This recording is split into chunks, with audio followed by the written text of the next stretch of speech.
สบายดีทุกคนเนาะมื้อนี้บ่าวเสียงสำไตก็จะพาทุกคนมาเบิ่งบรรยากาศชาวบ้านพัดไตเมืองสำไตข้างหัวพันที่เขาเจ้ามาเฮ็ดบุญหรือว่าฮดพระเนาะนี่ก็คือมือบุญสงกรานต์ของลาวเฮาเลยทุกคนแล้วเขาเจ้าจะลิ้นบุญแบบเลยมาเบิ่งนำกันว่าเขาจะมีวิธีนะเลยอย่างใดเนาะเขาจะลิ้นแบบบ้านๆแบบประเพณีของชาวลาวเฮาเนาะมาติดตามชมกันได้ทุกคนเนาะนี่ก็คือน้องๆที่มีความสุขแล้วก็มีความสนุกที่สุดเลยเนาะนี่เบิ่งป้า ม้วนเลยเนาะทุกคนม้วนเนาะนี่ก็คือบรรยากาศเด้อที่ว่าพระเจ้า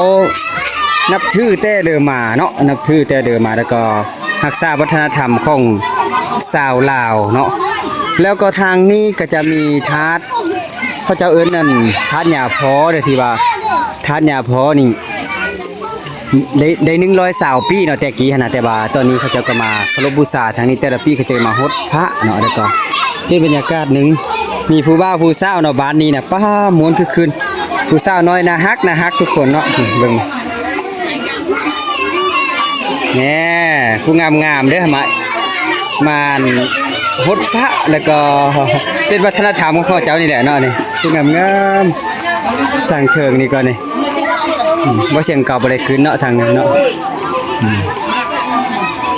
หลายๆคนเนาะอากาศร้อนเด้อร้อนแห้งมื้อนี้นะผู้สาวน้อยกับผู้สาวน่าฮักก็เป็นวัฒนธรรมที่สืบทอดกันมาทุกคนเนาะเขาจะเอาพระเจ้าลงมานี่นี่เกี่ยมเฮ็ดบุญนำกันเพิ่นว่าเนาะเฮ็ดบุญนำกันเด้อ มีนี่แหละเขาเอิ้นว่ามีความสุขแบบบ้านๆเนาะนี่ว่าผู้บ่าวผู้สาวเข้ามาเมิดหวานได้นี่ผู้เฒ่าผู้แก่นี่ข้าวเกี๊ยมนำแต่ละคนมีน้ำเมิดนำหอมเด้นี่นำแขนำดอกไม้นำหอมอย่างต่างๆนี่ถ้าผู้ใดได้มาเฮ็ดบุญแล้วก็จะมีความสุขที่สุดเลยเนาะนี่ครั้งนี้เขาจะกระหาง5กะเกี๊ยมเอาพระลงมาเนาะแต่ทุกๆปีของมื้อนี้นั่นแหละทุกคนเนาะฮันดีสบายดีฮีท12ของ14ของชาวลาวเฮาทุกคน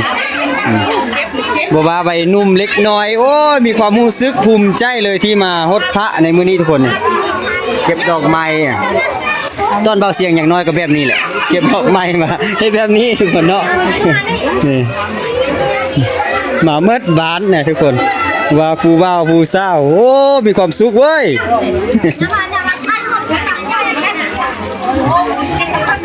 บางคนก็อยากเข้ากองบางคนก็ไม่อยากเข้ากองเด้อทุกคนเด้อโอ้มวนเนาะอันนี้ก็คือวิถีชีวิตของสาวบ้านในเขตชนบทนี่แหละเนาะผู้เฒ่าเขาเจ้ายังอยู่เถิงกันเฮ็ดของเนาะก่อนจะเอาพระลงมาอาบน้ำหันก็ต้อง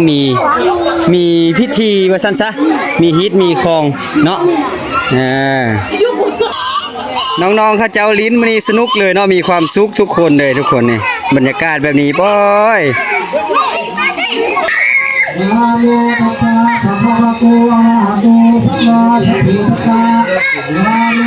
ผู้บ่าวผู้สาวเนาะโอ้บ้านนี้ม่วนเล็กน้อยหลาย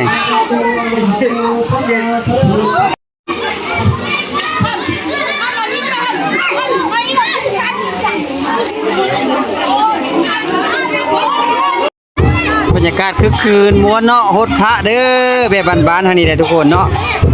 ทางเทิงนี่ก็ตีกองโอ้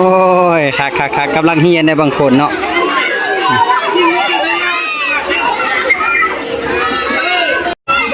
วัฒนธรรม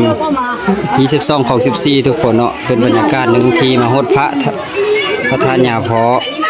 120 ปีเนาะ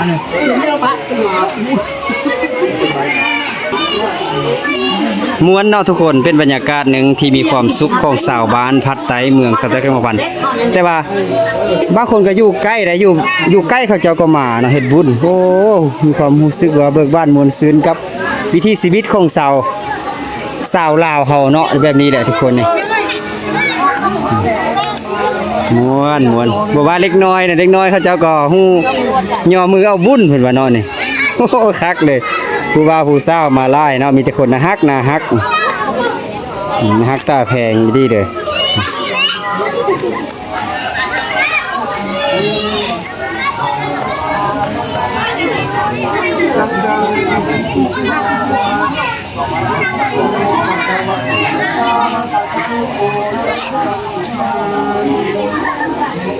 โอ้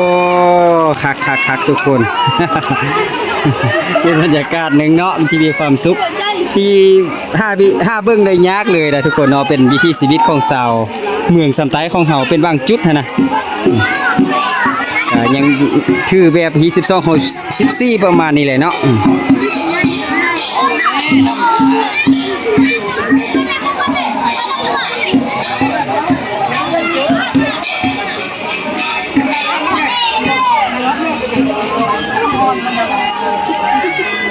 ทางนี้เขาเอิ้นว่าสกาบเด้แบบบูหานได้กี้เฮ็ดได้เนาะ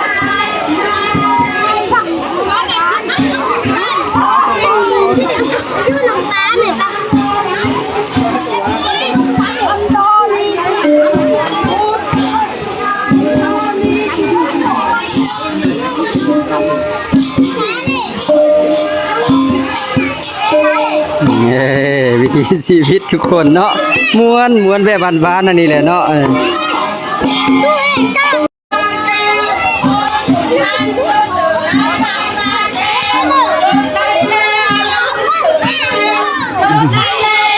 เป็นคำสกาบเนาะเขาว่าคำก้อนต่อก้อนมันจังซี่ประมาณ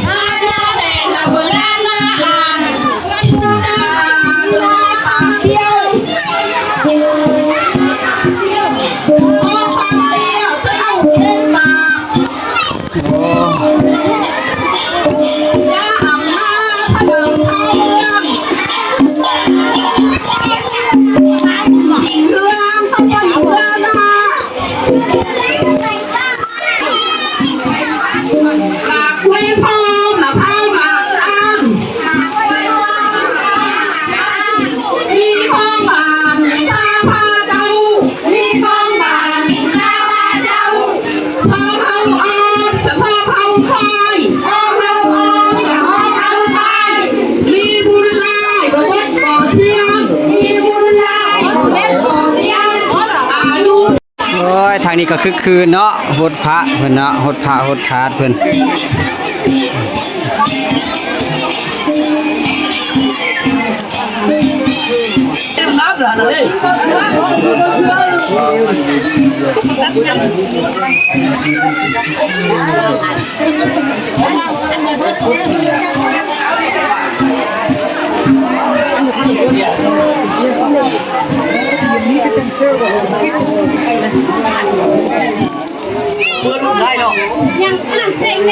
นี่ทุกคนก็คือบรรยากาศที่สาวบ้านพัดไตเมืองสเต็กหัวพันนี่แหละเขาจะเฮ็ดบุญลิ้นบุญสงกรานต์ก็คือประมาณนี้แหละเนาะเขาว่าตามฮิตของตามฮิต12ของ14ประมาณนี้เนาะก็มีความสุขแบบบ้านๆของเขาเจ้าเลยเนาะในนี้แหละ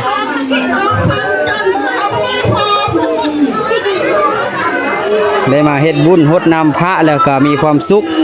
ที่ทุกคนว่าโอ้ปรารถนาสิ่งดีๆให้ได้อันนี้ยังฮดน้ำใส่น้ำซึ่งกันและกันเด้อสุขอวยพรกันและกันอยู่เนาะทุกคน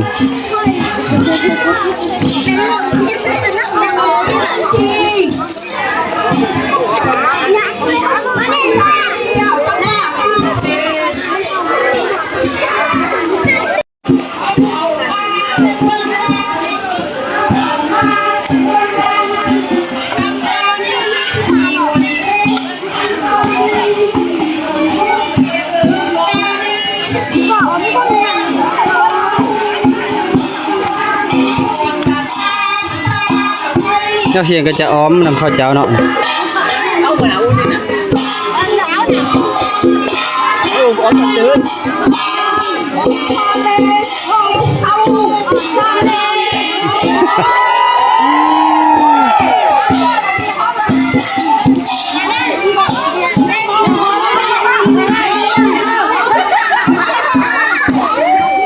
คักเลยทุกคนเนาะนี่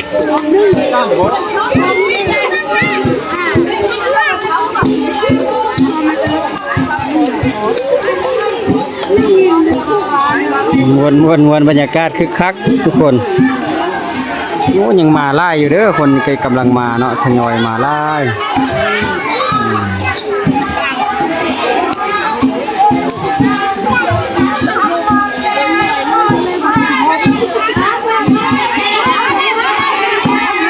ฮิวฮิว